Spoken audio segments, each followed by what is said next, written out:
안녕하세요. 임동진 목사입니다. 오늘은 구약의 네 번째 책인 민수기 성경에 대해서 살펴보도록 하겠습니다. 민수기란 책의 이름은 백성민의 헤아릴 숫자를 써서 백성의 수를 헤아린다는 뜻입니다. 그러니까 민수기에는 두 번의 인구 조사를 하게 되는데 그 인구 조사하는 것을 근거로 해서 민수기란 책의 이름을 쓰게 되었습니다. 민수기의 구조에 대해서 살펴보도록 하겠습니다. 민수기는 크게 세 부분으로 나누어 볼 수 있습니다. 첫째는 1장에서 10장까지인데 이 배경이 되는 장소는 시내산입니다. 하나님의 백성을 준비시킨다는 내용입니다.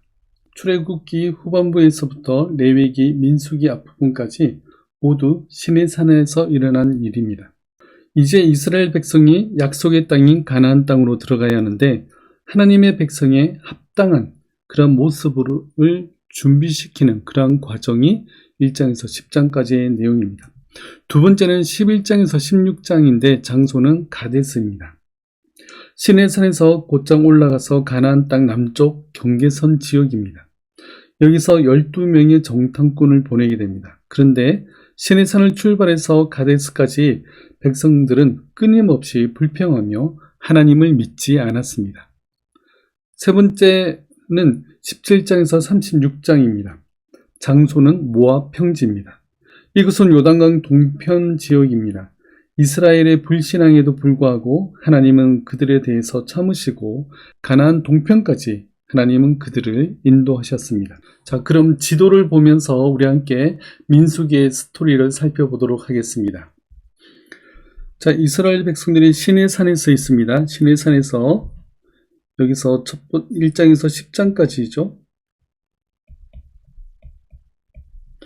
그래서 1장에서 10장까지 이제 가나안 땅으로 들어가는 이스라엘 백성들을 준비시키는 그런 과정입니다. 그리고 나서 이제 가나안 땅 쪽으로 향하게 되는데 저 올라와서 여기 가데스 혹은 가데스 바네아라는 그런 지역입니다. 여기서 12명의 정탐꾼들을 보내게 됩니다. 그리고 40일 동안 정탐을 하고 돌아와서 보고를 하게 되죠. 12명 중에 10명의 정탐꾼들이 부정적인 그러한 반응을 보입니다. 그러자 이스라엘 백성들이 하나님을 원망하고 하나님을 불신앙하게 되죠. 그래서 하나님은 그들의 불신앙에 대한 벌로 40일 동안 정탐한 날을 하루를 1년 삼아 40년 동안 이 미디안 광야 쪽으로 이렇게 방황하게 하십니다. 그래서 40년이 지나고 이 요단강 동편 지역에 머무르게 하시고 이제 이쪽 동편 지역을 이제 정복하게 하십니다. 여기까지가 민수기의 스토리입니다. 자, 그렇다면 첫째 주제, 하나님은 백성을 준비시키신다는 내용입니다. 하나님은 먼저 정결에 대해서 가르치십니다. 4장에서 6장까지의 내용인데 먼저는 부부 관계가 순결해야 한다고 가르치십니다. 가정은 하나님의 나라를 실현하는 작은 모임이기에 부부 관계가 순결해야 합니다. 그리고 나실인에 대해서 가르칩니다. 나실인은 움직이는 표지판의 기능을 했습니다. 이스라엘 백성들은 나실인을 통해서 그들이 하나님의 사역을 위해 특별히 구별된 존재라는 사실을 기억나게 만드셨습니다. 그리고 하나님은 제사장을 세우십니다. 1장에서 4장 그리고 7장에서 8장의 내용인데 1장에서는 먼저 인구 조사를 합니다. 각 지파별로 인구를 조사하고 또 각 지파가 약속의 땅을 향해서 진군할 때 어떻게 해야 되는지를 가르치고 있습니다. 하나님은 또한 레위인들을 하나님의 특별한 일을 위해 준비시키는 일을 돕도록 제사장 지파로 세우십니다. 그래서 가나안 땅에 들어가서 온전히 하나님을 섬기며 예배하도록 가르치십니다. 그리고 특별히 하나님의 임재를 허락하십니다. 9장에서 10장까지의 내용입니다. 모세가 아론과 그의 아들들에게 이스라엘을 이렇게 축복하라고 하는 그런 유명한 말씀이 있습니다. 여호와는 내게 복을 주시고 너를 지키시기를 원하며 여호와는 그의 얼굴을 내게 비추사 은혜 베푸시기를 원하며 여호와는 그 얼굴을 내게로 향하여 드사 평강 주시기를 원하노라.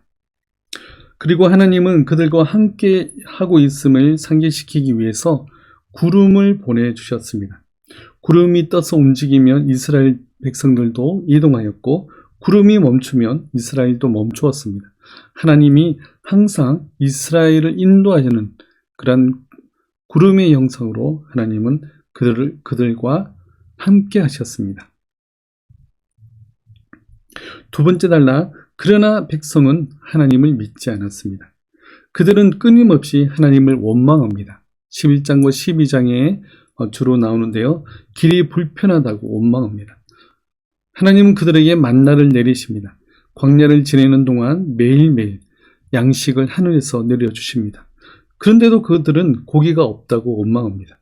또한 마실 물이 없다고 원망합니다. 모세의 누이와 모세의 형인 미리암과 아론은 모세를 원망합니다.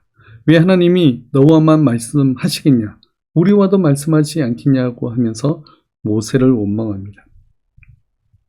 그리고 이스라엘 백성들은 하나님을 거역합니다. 13장의 내용인데요. 가데스에서 12명의 정탐꾼을 가나안 땅으로 정탐을 보내고 돌아와서 하는 보고가 그 땅은 과연 젖과 꿀이 흐르는 땅이다. 그러나 그 땅 주민은 거인 같아서 가나안으로 들어가면 다 죽을지도 모른다. 라고 보고를 합니다. 그러자 온 백성들이 하나님을 원망하면서 광야로 데리고 나온 모세를 돌로 쳐서 죽이려고 합니다. 그러자 하나님은 그들에게 벌을 내리십니다. 정탐꾼들이 40일간 정탐한 날짜를 하루를 1년 삼아 40년간 광야를 방황하게 하십니다. 하나님은 광야 40년 동안 이스라엘의 20세 이상의 모든 사람들을 광야에서 죽게 하십니다. 정탐꾼 중에 옳은 보고를 한 여호수아와 갈렙을 제외하고 20세 이상 모든 사람들을 광야에서 죽이십니다. 그들에게는 광야가 묘지였습니다. 마지막 세 번째 단락, 하나님은 백성에 대해서 참으신다. 그럼에도 불구하고 하나님은 백성에 대해서 참으십니다. 하나님은 다시금 제사장과 정결에 대해서 가르치십니다. 18장의 내용인데요. 왜 이걸 가르치시죠? 처음 시내산에서 이 말씀을 받은 어른들은 다 죽었거든요. 그래서 새로운 젊은 세대들에게 다시금 죄의 문제의 심각성을 가르치면서 죄는 절대로 그냥 놓아두어서는 극복되지 않는다는 것을 가르치고 있습니다. 그렇게 계속된 죄에도 불구하고 하나님은 그들에게 은혜를 베풀어 주십니다. 20장에서 25장의 내용인데요. 그들의 불순종에 하나님은 불뱀을 보내서 모든 사람을 물게 하십니다. 그러나 바로 장대 위에 놋뱀을 만들어 달아서 이 장대 위에 놋뱀을 쳐다보는 사람은 다 살게 해주십니다. 모압 사람 발락이 발람이란 거짓 선지자를 불러서 이스라엘을 저주하게 합니다. 그러나 하나님은 발람의 입을 통해서 이스라엘을 오히려 축복하게 만드십니다.